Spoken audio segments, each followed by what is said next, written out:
So what if the reason you're just completely exhausted after like a 30-minute Zoom call isn't because you're an introvert, but because you are literally physically bleeding electrical voltage? It's a pretty wild thought to start with. Right. I mean, I want you to really think about that for a second, because usually when we talk about human interactions, we rely entirely on, the vocabulary of psychology. We read self-help books, Hmm. you go to a party, or you endure this long, contentious meeting, and you leave feeling just completely drained. Yeah. And you tell your friends, oh, that guy is just an energy vampire. Yeah, or you say, I just don't have the social battery for this right now. Exactly. We use these metaphors, these vague, abstract Yeah. concepts to describe our lived reality. Well, we rely on metaphors because, they're comforting. When we don't fully grasp the underlying mechanics of a phenomenon, we just wrap it in a psychological blanket. That makes sense. It feels safer to say someone has a difficult personality than to admit our very biological structure is being compromised by their presence. Wow. But today we are tearing down the metaphor. We are stepping out of psychology and into the world of intentional biophysics. Which is a huge leap. It is. And in this landscape, those feelings of being drained, or conversely, those rare moments where an idea effortlessly becomes reality while another just instantly fizzles out, they aren't mood swings. No, they're not. They are literal, quantifiable events. Yeah. We were talking about classical electrical physics happening inside your nervous system. It is the absolute definition of a bioelectromagnetic reality, which is really what makes our source material today so profoundly disruptive. Disruptive is Ah. like the perfect word. So the mission of this deep dive is to take a seat at the table with you, yes, you listening right now, and completely decode the architecture of creation itself. We're getting right into it. Oh yeah. We are pulling from an extraordinary framework known as the Prisme des Odyssees, specifically zeroing in on a highly complex section called Extension XT3. It's a fascinating text. It really is. And what this text does is take the foundational electrical physics of Nikola Tesla and map them flawlessly onto human biology, onto group dynamics, and the literal manifestation of thought into matter. Right. We are going to explore the three universal forces, Tesla's 9 steps of creation, an incredible mathematical formula called the tri-equation of action, and a 12-step choreography known as the ALAN protocol. It's a complete paradigm shift, honestly, regarding how you view yourself. The prism demands that you stop looking at the human body as this closed biological loop, just meat and bones burning calories. Right, the standard high school biology model. Exactly. Instead, you have to recognize yourself as a super-sensitive, bioenergetic interface. You are continuously, unavoidably interacting with matter, with sound, light, time, and the cosmos on an electromagnetic level. Okay, let's unpack this. Because to ask you, the listener, to accept that you are basically a walking Tesla coil requires some serious grounding in reality. Fair enough. Before we get to the esoteric quantum equations of how we manifest reality, Hmm. we have to start at the absolute foundation. Hmm. If we are electrical beings, we are subject to electrical laws. Right. And the most foundational of them all, according to the sources, is the axiom of the universal triad, the law of 3 forces. This is the bedrock of the entire framework. The axiom states unequivocally that no real phenomena, whether it's physical, relational, conceptual, or cosmic, is ever produced by a single force. It always takes 3. It always takes 3. 2 forces alone cannot interact productively without a third term to mediate them. If they try, they simply cancel each other out, or they pass by each other completely unnoticed. I find this so difficult to internalize at first, because we are deeply culturally conditioned to think in binary terms. Oh, absolutely. Good and evil, push and pull, positive and negative, light and dark.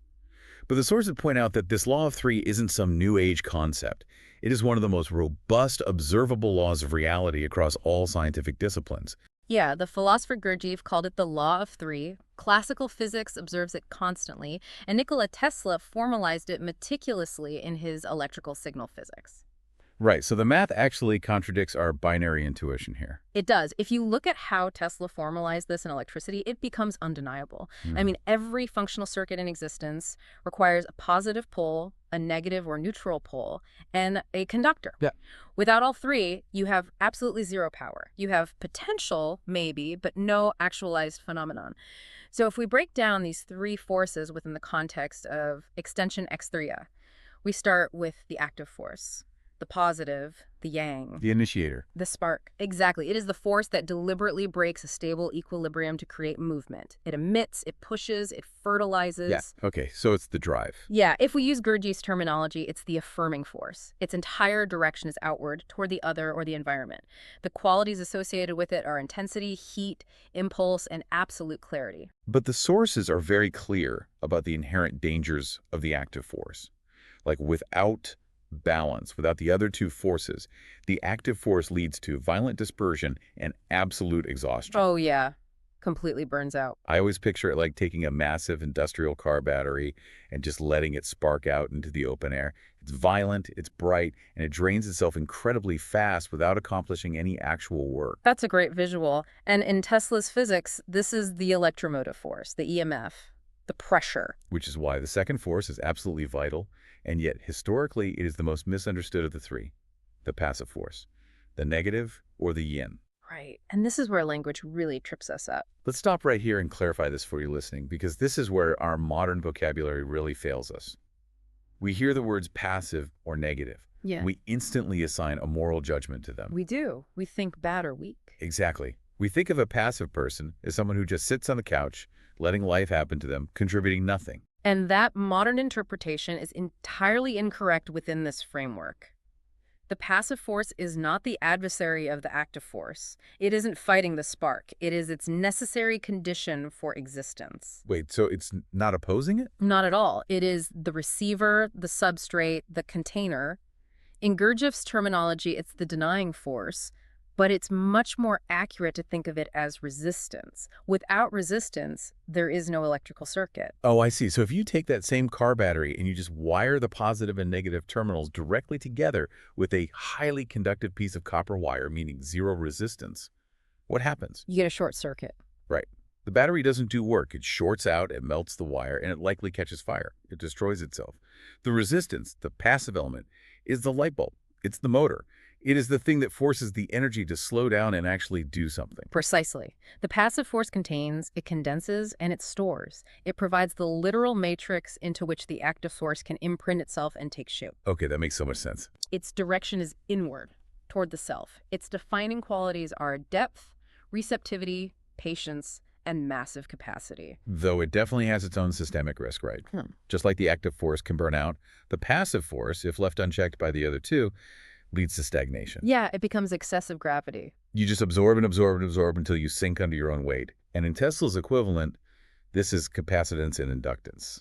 In classical physics, it's inertia. And this inherent tension between the push of the active and the gravity of the passive leads us to the crucial third element, the one that actually allows creation to happen rather than just explosion or collapse. The neutralizing force, the catalyst. The reconciling force, yes.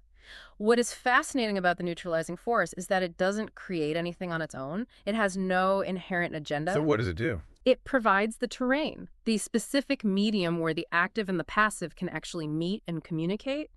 Without it, the active and passive just annihilate each other, or they just slide past one another. Its qualities are adaptability, precision, and kind of active neutrality. I love how the prism maps this across so many different disciplines to prove its universality. I mean, in chemistry, for instance, you have the reactant, that's the active force. You have the substrate it's supposed to act upon, that's the passive. Right. But often, if you just mix them in a beaker, nothing happens. You need the catalyst, or a specific reaction medium, to lower the activation energy so they can bond. That catalyst is the neutralizing force. And if we bring this into the realm of human biology, which is really the ultimate goal of the prism, the mapping is even more elegant. Lay it on me. So in your nervous system, you have the emitting neuron pushing an electrical signal, the active force. You have the receiving neuron waiting across the gap, the passive force. But they don't physically touch. They are separated by the synaptic cleft, the neurotransmitter chemical that floods that gap to carry the signal across. That is the neutralizing force. It's everywhere. In everyday life, it's the idea, the spark, the active force. The raw material or the effort you exert is the passive. And the medium, the environment, the specific execution, that's the neutralizing force. Exactly. So if this law of three is true, if two forces will always just cancel each other out without a mediator, who was the first person to actually build a machine using that exact biological principle? That is where the genius of Nikola Tesla comes into play. The prism integrates Tesla not just as a historical figure, but as the master architect of this very concept. Right, because he didn't just theorize this stuff. No, he engineered it. He Yeah. viewed the creation of any phenomenon, whether it was an alternating current motor or a wireless transmission tower, not as a random burst of artistic inspiration, but as a precise electrical circuit that can be deliberately built. And the sources note he did this in 9 distinct steps. Tesla's 9 steps of the creative process, which is where the concept of intentional biophysics really takes flight. We are moving from copper wires into human tissue. Because Extension XC3 takes Tesla's electrical framework and applies it directly to the human organism. It introduces a foundational concept called the triptyque de reharmonie, the triptych of reharmony. Okay, what is that? It posits that the human being is an electrical circuit comprised of 3 poles: body, presence, and breath. Body, presence, and breath. Let's Yeah. align these with the 3 forces we just discussed. Sure, so the body provides the physical structure, the cellular mass, and the material energy. It is the passive force. It is the container, the mass, the resistance. The hardware. Yeah, the hardware. The presence, on the other hand, provides the consciousness, the focus, and the intentional direction. This is the active force. It is the electromotive push that dictates where the energy should go. Which leaves the breath. The breath is the ultimate mediator, the neutralizing force. Wait, really? Just breathing? Think about it biologically. Breath is the only vital function that is completely governed by the autonomic nervous system, meaning it happens automatically while you sleep, but can be consciously overridden by the somatic nervous system at any second. Oh, wow. I never thought about it like that. It is the literal bridge between unconscious matter and conscious intention. That is a profound way to view it. Breathing is the one lever you have that sits in both worlds simultaneously. Exactly. When those 3 are integrated, when you have a well-nourished, stable body, an attentive, directed presence, and a free, conscious breath, you cease to be just a biological organism. Yeah. You become a fully accomplished human interface. You are a tuned circuit ready to transmit. Okay, I want to circle back to the hook of this entire deep dive. Right. The feeling of being totally drained at the end of a Tuesday. Right. You walk out of a contentious meeting or you finish a difficult phone call with a family member and you were just depleted. The sources call this the cycle of charge, recharge, and discharge. And this is where the prism insists we abandon psychology and start applying thermodynamics. Thermodynamics. Yes. The human body continuously absorbs, transforms, and redistributes emotional, sensory, and electromagnetic charges from the environment. See, look, I struggle to buy that at face value. Physics is quantifiable. Thermodynamics involves measurable heat and energy transfer. But human annoyance, dealing with a difficult boss or a complaining friend, that feels entirely subjective. It feels subjective, sure. Like if my biological energy, my ATP, is actually literally depleting because of the conversation, why wouldn't eating a high-calorie candy bar mid-argument instantly solve the interpersonal conflict? If it's just raw fuel, why does the emotional exhaustion persist? That is a brilliant pushback, and it strikes at the very heart of biophysics. It's not just about raw caloric fuel. It's about coherence versus metabolic noise. Okay, explain that. Think about your nervous system. It operates on electrical gradients, action potentials, millivolts, ion channels opening and closing at massive speeds. When you are in a highly dissonant environment or dealing with someone whose energetic frequency is chaotic, say, someone who is aggressively anxious or angry, your mirror neurons and your electromagnetic field are bombarded by that erratic signal. Like trying to listen to a symphony while someone is blasting static on a megaphone next to you. Precisely. And to protect your own internal rhythm, to maintain your heartbeat, your respiratory rate, your cognitive focus, your body has to expend massive amounts of cellular energy. It burns ATP not to do physical work, but to build an isolative bioelectric shield. You are literally burning electrical charge to insulate your nervous system from their noise. So the county bar doesn't help The because... candy bar gives you raw glucose, sure, but if the noise is still there, your cells just instantly burn that new glucose to maintain the shield. The exhaustion isn't a lack of calories, it's a loss of systemic coherence. You are discharging your battery to survive their frequency. Oh, wow. So when I say I don't have the social battery for this, I am speaking literal biological truth. I am powering a shield. You are. Conversely, Extension XC3 introduces the concept of the co-emitter. Oh, co-emitter. Yes. This is an individual whose bioelectromagnetic signature is naturally synchronized with yours. I love that term. So what happens when you're with them? When you are with a co-emitter, their presence doesn't require you to build a defensive shield. Their frequency matches yours. Instead of resistance, you experience resonance. You literally recharge each other. That's amazing. The text describes this as the most powerful therapeutic lever available to human beings without the use of medical equipment. It is a literal transfer and amplification of energy between two human oscillators. So if we are basically these highly sensitive bioelectric batteries walking around, bleeding voltage when we're stressed and recharging when we resonate, Yeah. how do we consciously direct this? How do we stop just reacting to our environment and start actually creating reality the way Tesla did?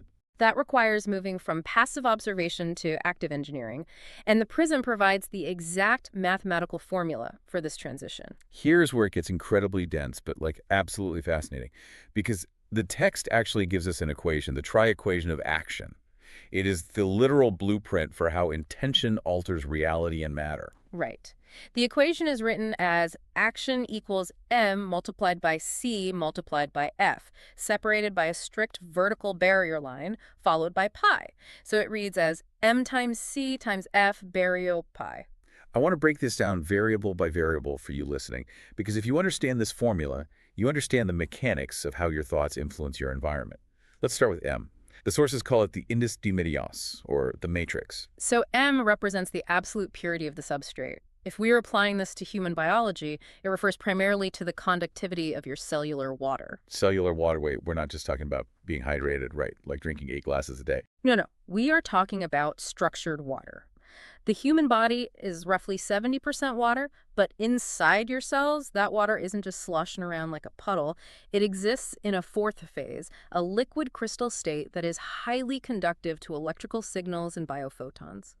The purity of this matrix is everything. The text mentions that if this matrix is polluted by metabolic noise, which could be systemic inflammation from a terrible diet, chronic cortisol from stress, or sleep deprivation, the electrical signal of your intention fragments immediately. Yes. I picture like trying to shine a high-powered laser pointer through a glass of muddy water. The light just hits the dirt particles and scatters in 100 directions. It never reaches the other side of the glass. That is exactly the mechanism. If M is low, your internal conductivity is compromised. The energy you try to project dissipates as thermal heat rather than traveling as a coherent signal to the target. So establishing the purity of your biological matrix is always step one. You simply cannot project intention through a muddy medium. Okay, so assuming we have a clear, highly conductive biological matrix, we move to the second variable.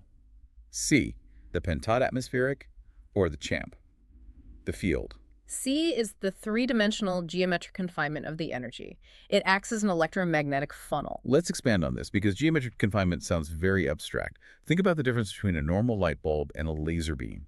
A light bulb emits light in 360 degrees. It fills the room, it's ambient, it's nice, but it doesn't have any force. Right.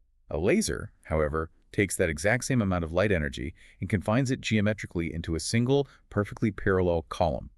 Because the energy isn't allowed to disperse into the void, it becomes so intensely focused that it can cut through solid steel. C is your ability to stop your mental and biological energy from radiating uselessly in 360 degrees and instead confine it into a laser. The math here relies on preventing the entropically natural dispersion of force. In human terms, C is your absolute unwavering focus. It is the elimination of distraction. If you are trying to manifest a specific outcome while simultaneously checking your phone, worrying about dinner, and listening to a deep dive, your C variable is essentially 0. You are a light bulb, not a laser. So we have a clear medium, the M, and a focused confined funnel, the C. What is F? F stands for conference, or frequency. This is the spectral tuning. It means that the operator, you must calibrate and align your own vibratory signature to the exact resonant frequency of the target you are trying to influence. Like tuning a radio dial to catch a specific station.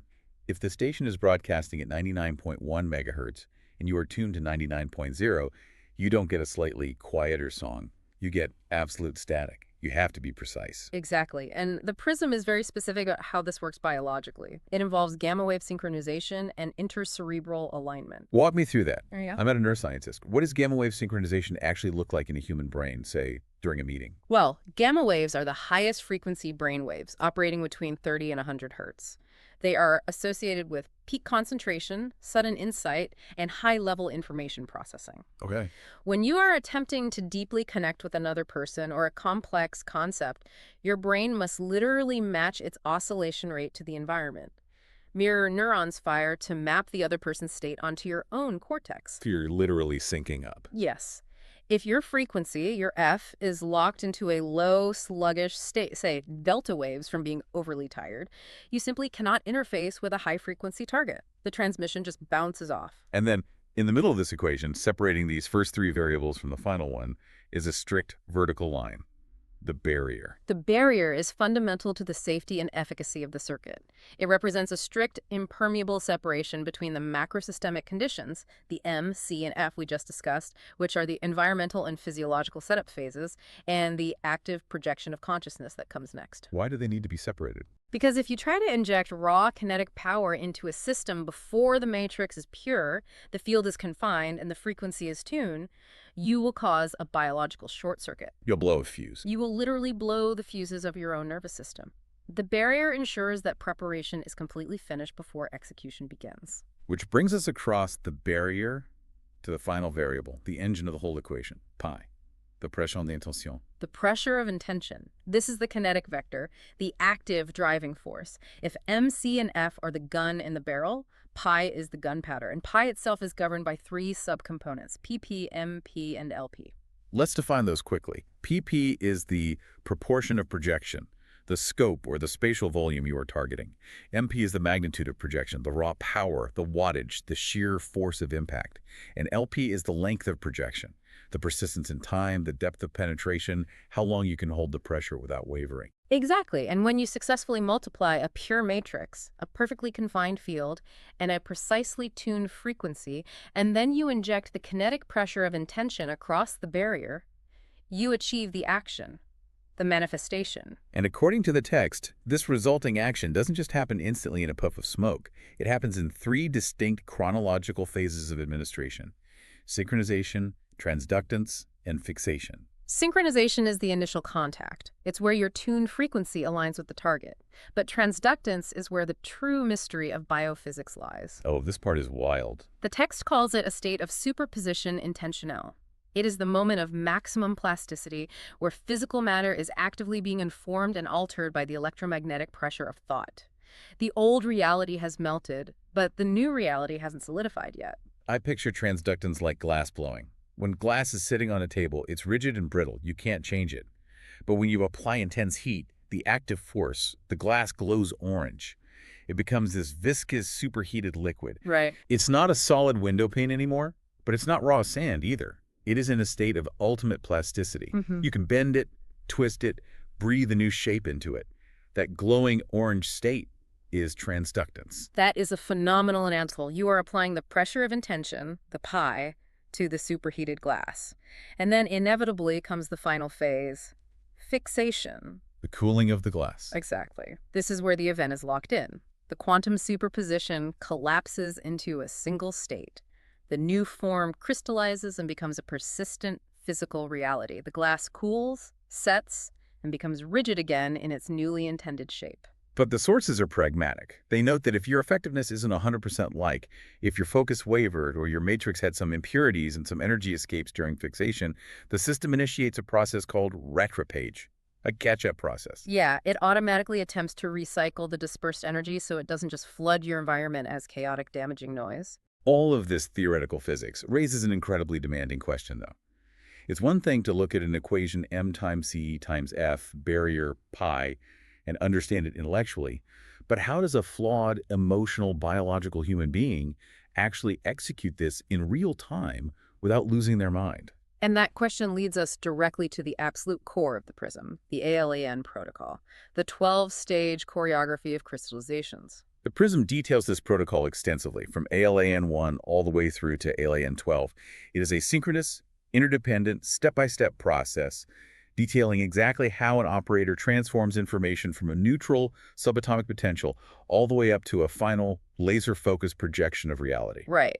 Now, to be respectful of the listener's time, we aren't going to do a doctoral thesis on all 12 individual stages, but we are going to deep dive into the absolute most critical paradigm-shifting straits of this sigil. Let's start right at the beginning because it sets the tone for everything. ALAN1. ALAN1 stands for Ajustement l'amplitude neutronique, the slow adjustment of neutron amplitudes. I read that and immediately thought, okay, this sounds like quantum physics mixed with deep meditation. What does adjusting neutrons actually mean for me, a human being? It is essentially the preparation of the subatomic field of your own body. Before you inject any active charge, before you apply the MP, the magnitude of your intention, you have to stabilize your own mass. Okay. At a quantum level, the vacuum of space and the atoms in your body are constantly jittering. The text calls these parasitic micro-oscillations. ALAN1 is a micrograduated, deliberate slowing down of your biological and mental vibration to eliminate that jitter. Like pouring concrete. Before you pour the foundation for a skyscraper, you don't just dump wet cement onto loose dirt. You have to bring in heavy machinery to compact the earth, pressing it down slowly, repeatedly, until every air pocket is gone and the ground is completely stable. Exactly. Because if the dirt is vibrating or loose, your concrete will crack the second it sets. ALAN1 is compacting the dirt of your own mind. It is the indispensable preamble to resonance. If you skip ALAN1, if you rush into trying to manifest an outcome while your internal state is frantic and jittery, your intention simply shatters against the instability of your own environment. Okay, so you stabilize. But the absolute showstopper in this protocol, the concept that completely rewired how I view conflict, is ALAN3. Amplification leads adversus negatives, the amplification of negated adverse links. I want to spend some serious time here. Usually, when you are trying to do something difficult, launch a business, change a toxic culture at work, even just hold a boundary with a difficult relative, you face resistance, doubts, structural interference, background noise, or direct aggressive pushback. And the standard psychological advice is either to fight it, push through it with sheer willpower, or ignore it, build a wall, and block it out. Both of which require you to expend your own energy. Right. But ALAN3 says no, do not fight it, do not block it. Instead, the system captures these adverse links and mathematically inverts them by 180 degrees, phase opposition. This is a profoundly literal application of wave physics. Let's look at how sound waves work. If you have a sound wave, let's say the droning noise of an airplane engine, it travels through the air as a wave with peaks and troughs. Okay. If you introduce a second identical sound wave, but you shift it so that it is exactly 180 degrees out of phase, meaning its trough aligns perfectly with the original wave's peak and its peak aligns with the trough, the two waves collide, fold into each other, and cancel each other out entirely. It's literally how noise-canceling headphones work. People think those headphones just have thick plastic to block the sound. They don't. They have microphones on the outside that actively listen to the engine noise, and a microchip instantly generates and plays the exact mathematical opposite sound wave into your ear. Right. The two waves annihilate each other, leaving you with perfect silence. But the prism takes this wave physics a massive step further. In biology and intentional physics, it's not just about creating silence. The text states that this negation of the negativity produces a mechanical lever effect. It results in a quadratic amplification of your initial carrier signal. Okay, I am sitting in a boardroom. My boss is aggressively criticizing my project, raising their voice, throwing chaotic energy at me. Walk me through the actual cognitive step of mathematical inversion. How do I do this without just sitting there taking abuse? You do it by recognizing their aggression not as a personal attack, but as raw, uncalibrated electrical energy. If you react emotionally, if you get defensive, angry, or fearful, you are feeding their wave. You're matching them. You are matching their frequency and giving their circuit the resistance it needs to complete itself. You drain your ATP, but if you apply ALAN3, you create internal phase opposition. You drop into absolute, unshakable physiological calmness. You slow your breathing, you ground your posture. You become the 180-degree inverse of their chaos. So by not giving them the biological resistance they expect, their wave collapses. It collapses, but the energy doesn't disappear. This is the secret of ALAN3.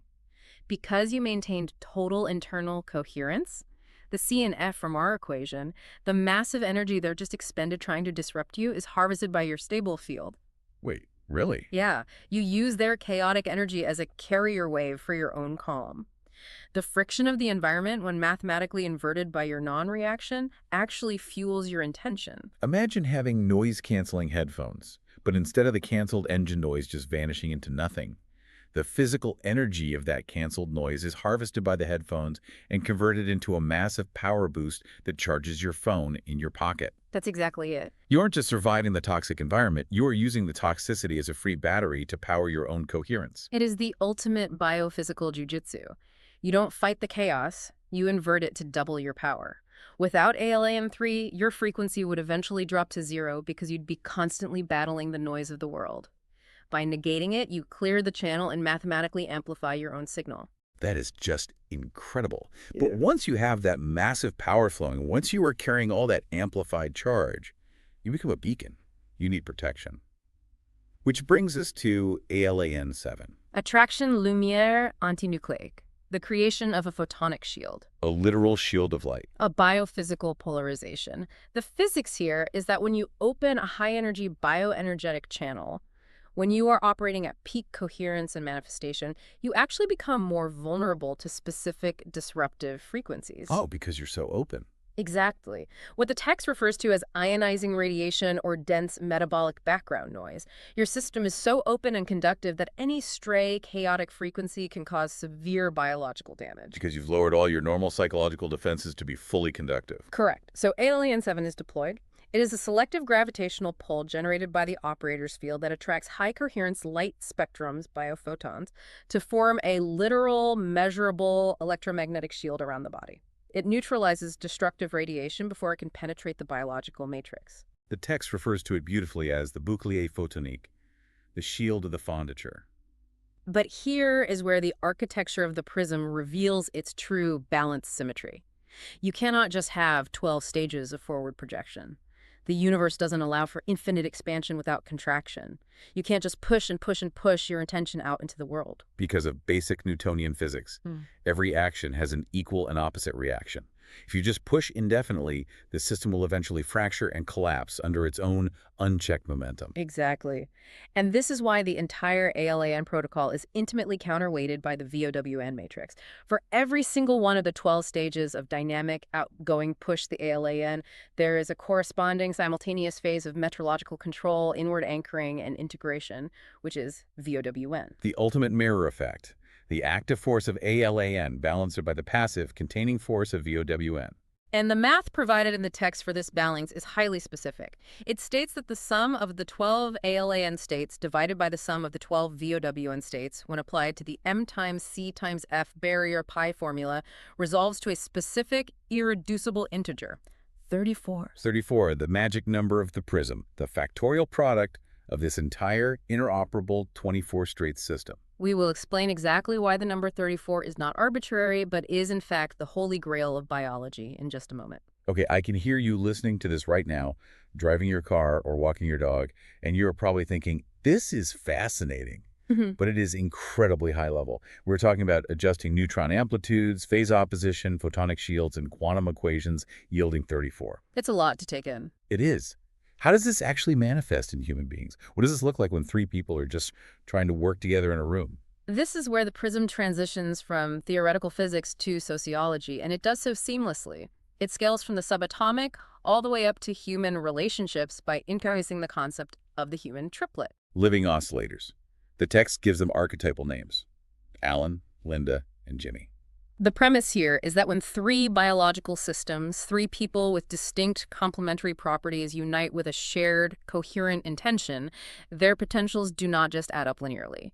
1 + 1 + 1 does not equal 3. It multiplies exponentially. Because of resonance. Yes. Yes. This is the effect of harmonic resonance. The universe doesn't create random abstractions. It creates highly specific geometries.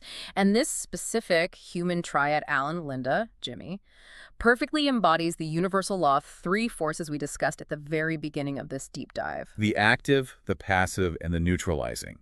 And the way the sources map these three distinct personality profiles directly onto the microscopic engine of human cellular respiration. It is a masterclass in connecting the dots. It proves that the macro is the micro. Let's break down this triplet and look at their cellular equivalents. Let's start with Linda. Linda represents the high-frequency profile. In the text, she is called the capture fluid, or the fluid sensor. Her biological constitution is highly tuned and sensitive. The text notes a specific metabolic sensitivity, a uniquely low impedance for weak signals. What does that mean in a practical sense? She reacts instantly to subtle environmental, emotional, and vibratory variations that other people completely miss. She is the antenna with a high gain turned all the way up. In a group dynamic, she is the one who walks into a room and instantly feels the unsaid tension between two coworkers.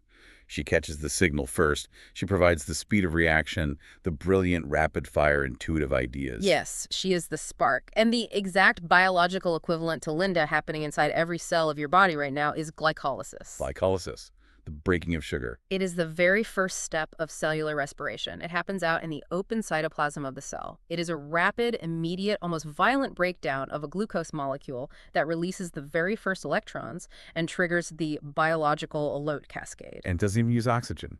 Right. It requires no oxygen, it is fast, it is highly sensitive, and it is the initial spark that wakes the cell up. That is Linda. But if you just have glycolysis, if you just have the rapid spark, Yeah. you have a massive problem. Glycolysis only yields a tiny bit of energy, and it produces a lot of toxic byproducts like lactic acid.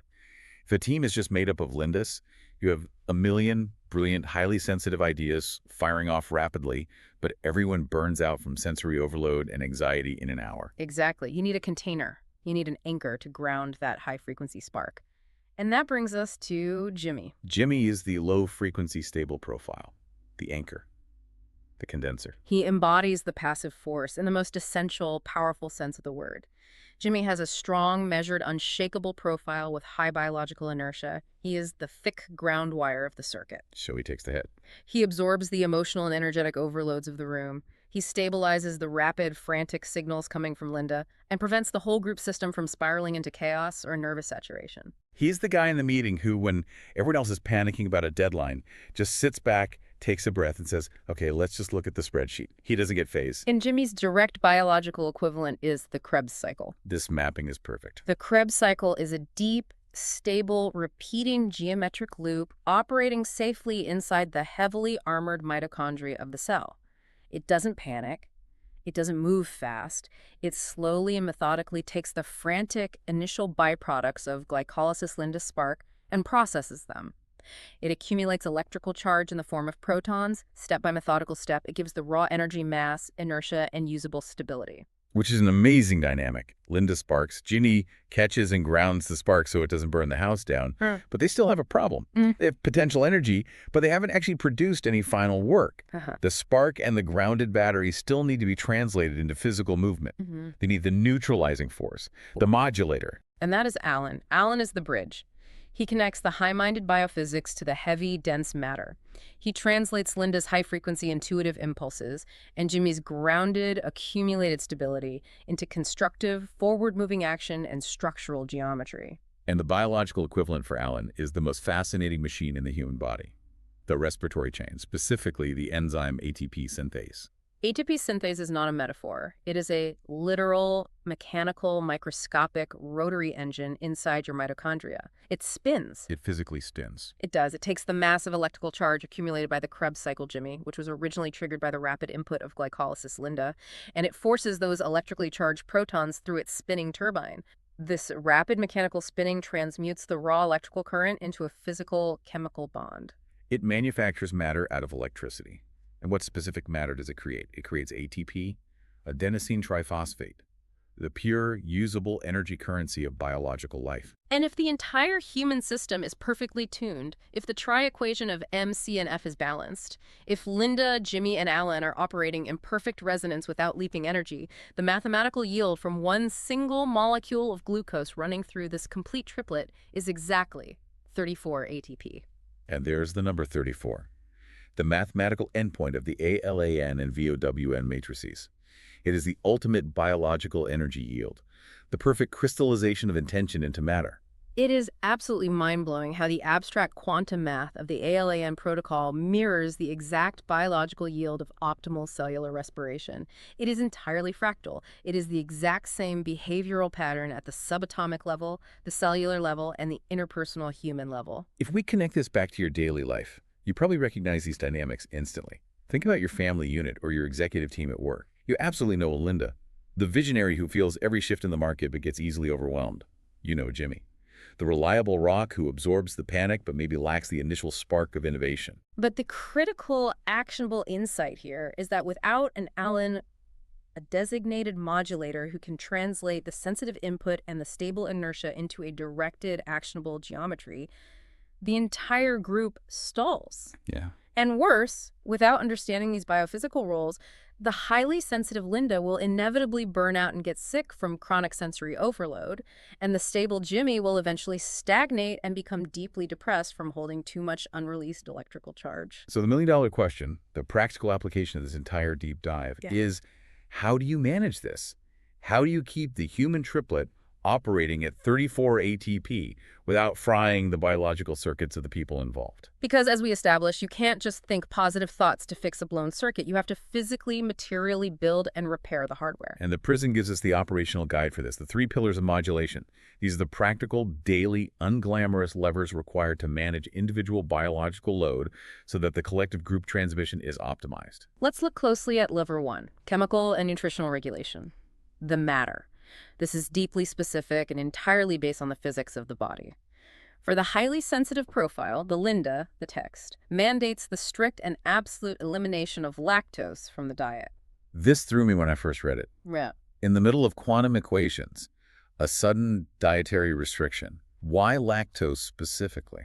Because for her specific metabolic profile, lactose acts as a severe biological disruptor. It triggers mast cell degranulation and massive inflammation in the intestinal receptors. Remember, the gut is the second brain. It is lined with neurotransmitters. Oh, right. If the gut is inflamed, it sends chaotic, high-amplitude distress signals straight up the vagus nerve to the brain, creating a violent neurochemical roller coaster. You cannot have a stable, high-frequency antenna if the base of the antenna is literally on fire. That paints quite a picture. She is also directed to consume low glycemic index carbohydrates, like sweet potatoes for potassium and buckwheat for rutin, which is a powerful antioxidant. This smooths out the blood sugar spikes and keeps the electrical signal clean. But there is a nutritional mandate for the entire triplet, not just Linda. And it brings us right back to the physics of energy. Magnesium. Constant, highly bioavailable magnesium. From pumpkin seeds, almonds, or high-quality supplements, and the physics behind why this is mandatory is extraordinary. Break this down for us, because this is where standard biology perfectly meets electrical engineering. Why is magnesium the key to the whole system? We talked about ATP, the molecule of energy that the system yields. The structure of ATP adenosine triphosphate has a tail made of 3 phosphate groups. These groups carry 4 highly unstable negative electrical charges. And basic physics dictates that negative charges repel each other. Violently. The ATP molecule is essentially a compressed spring that desperately wants to blow itself apart due to electrostatic repulsion. It is highly unstable. If your body tries to use raw, unbound ATP to fuel your brain during a stressful meeting, it's like trying to catch a raw lightning bolt. It causes severe hyperexcitability, anxiety, and eventually fries the nervous system. I picture it like trying to hold 4 extremely powerful, positively charged neodymium magnets together in one hand. They are fighting you, slipping out of your grip, trying to fly apart. It takes all your strength just to hold them, let alone use them as a tool. So how do we not explode? Magnesium. The magnesium ion, Mg2 plus Or, has a double positive charge. When it enters the cell, it slips perfectly right in between the negative oxygen charges of the ATP tail. It acts as the ultimate neutralizing force. It neutralizes the electrostatic repulsion. It's the superglue that locks the repelling magnets together into one solid, usable handle. Precisely. It pins the biological spring in place, creating a stable complex called Mg-ATP. This is the only form of energy the human body can actually use cleanly and efficiently without damaging itself. Without adequate magnesium, the energy is either locked and unusable, resulting in chronic fatigue, or it misfires, causing extreme nervous exhaustion. So when you are deeply stressed and you feel your eye twitching, or you feel totally frantic and unable to focus, you aren't just stressed. You are literally running out of the physical biological pin that stabilizes your electrical charge. You are operating without a neutralizing force. You must provide the physical matter, the magnesium, to stabilize the circuit. Which brings us to lever 2, electrical isolation. The space. We talked earlier about how the variable C in the tri-equation is the field, the confinement. How do you physically confine energy inside a human body? By insulating the biological wires. The nervous system communicates via electrical impulses action potentials, traveling down long nerve fibers called axons. These axons must be wrapped in a thick, fatty protective layer called the myelin sheath. Exactly like the thick rubber insulation wrapped around a high-voltage copper wire. The exact same principle. If the rubber on a copper wire is frayed or thin, the electricity leaks out into the environment, the signal weakens, and it shorts out nearby wires. If your myelin sheath is degraded by poor diet or stress, your neurological signals leak. Your thoughts become scattered, your focus degrades, and your emotional stability shorts out. Wow. The operational guide dictates the mandatory consumption of high-quality fatty acids like soft-boiled eggs or whole hemp seeds to physically build and repair these myelin sheaths. I love this framing. You are literally putting rubber insulation on the copper wires of your brain so that your group's ideas don't leak out into the void. You aren't just eating for calories or to look good. You are materially insulating your biotelecommunications network. A heavily insulated neurological network allows for spontaneous, fluid, high-speed synchronization between the members of the triplet without any signal loss. And that synchronization requires lever 3, circadian phase synchronization, the time, The strict, non-negotiable alternation between the pulse and the isolation. the charge, and the discharge. The triplet must deliberately alternate between phases of intense collective focus, the creation, the transmission, the ALAN projection, and phases of deep individual isolation and biological recovery. And the most critical component of that isolation phase is deep sleep.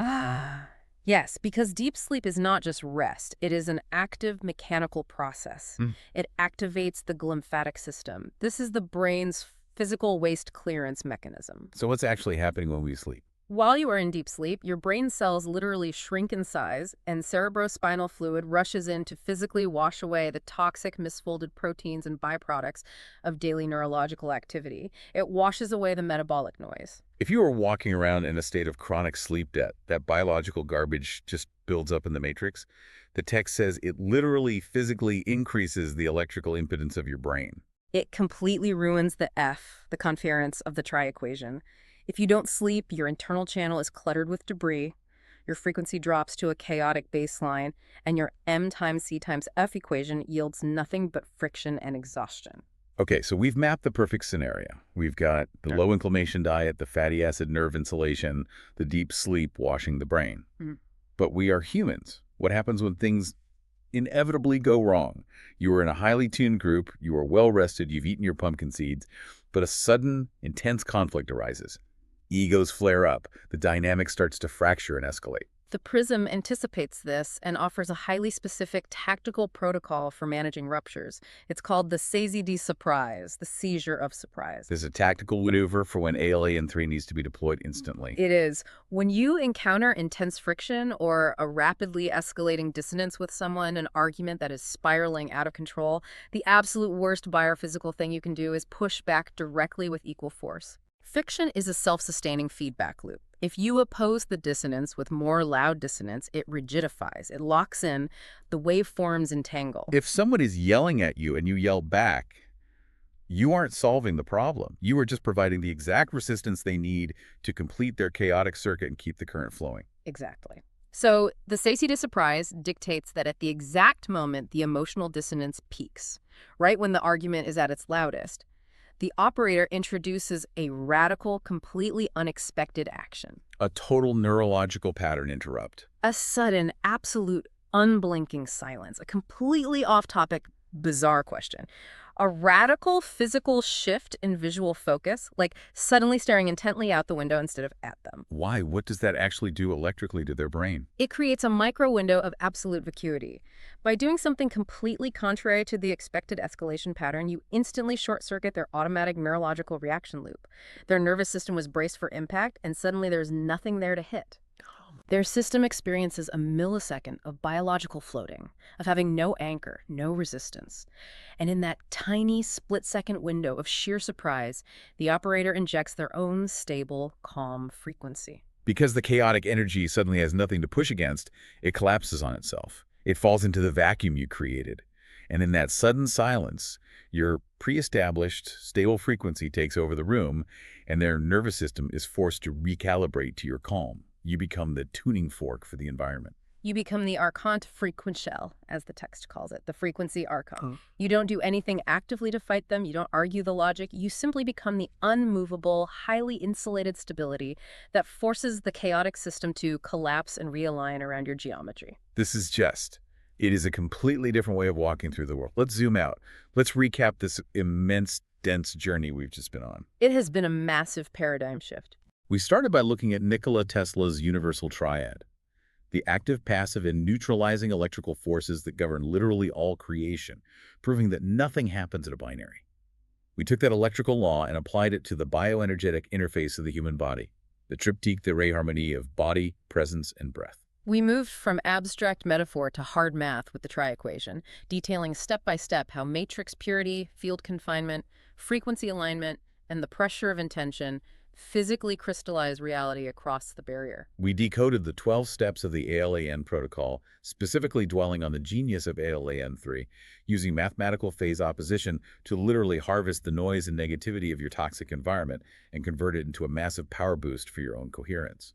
We mapped the archetypal human triplet Linda, Jimmy, and Alan directly onto the microscopic cellular engines of glycolysis, the Krebs cycle, and ATP synthase, demonstrating how perfect resonance yields that magic systemic number of 34 ATP. And finally, we grounded all of this high-level quantum theory in the most brutally practical reality imaginable. Eating magnesium to chemically stabilize your volatile energy, insulating your physical nerves with healthy fats so your ideas don't leak, and aggressively guarding your deep sleep so your glymphatic system can literally wash the metabolic noise out of your skull. It is the ultimate, uncompromising fusion of quantum physics, molecular biology, and intentional, deliberate living. So to you, listening to us right now, I want you to really deeply hear this. Your daily habits, your sleep schedule, the specific foods you eat, the people you choose to surround yourself with, they aren't just lifestyle choices. They aren't just wellness buzzwords to make you feel good. No, they're much more than that. They are the active, passive, and neutralizing forces of your personal creative circuit. You are an electrical architect. Every single time you lose your temper and engage in a petty argument, you are bleeding precious voltage. Every time you rest deeply and consume pure inputs, you are charging your biological capacitor. You alone hold the variables to your own tri-equation. And if I may leave the listener with a final thought to mull over, a provocation that extends beyond the individual. Please do. We've spent this entire deep dive discussing how these universal electrical laws govern our individual bodies, our personal relationships, and our isolated intentions. But if we scale this up, if we apply the prism to the macro level, what happens when we look at the overwhelming, deafening noise of our modern digital world? Oh, wow. Think about the 24-hour news cycles, the social media algorithms explicitly designed to provoke outrage and harvest your attention, the constant, incessant pinging of devices. Most of us feel entirely drained by it. We feel like we are constantly, hopelessly discharging our biological batteries just to survive scrolling the timeline. But what if we applied ALAN3 to the entire internet? Phase opposition applied to global digital noise. Precisely. Could we, as a collective society, learn to apply massive phase opposition? What if we stopped fighting the algorithm, stop arguing in comment sections, and instead use that incoming wave of digital anxiety as a carrier wave for our own absolute stillness? If noise can truly be mathematically inverted into power, perhaps the chaos of the modern world isn't actually a barrier to human evolution. Perhaps if we learn to insulate our circuits and tune our frequency, the chaos is the exact high-voltage fuel we need to trigger our next leap forward. Wow. The noise is the fuel. Hmm? That is something I'm going to be thinking about for a long time. You know, when we started this deep dive, we talked about how diagnosing human energy felt murky, unscientific, and purely psychological. Hmm. But I think today we cleared the muddy water. We can see the actual physical circuit now. The circuit is entirely visible, and it is waiting for input. And the switch is in your hands. Thank you so much for joining us at the table for this deep dive. We'll catch you in the next one. Keep your matrix pure and keep your frequency tuned.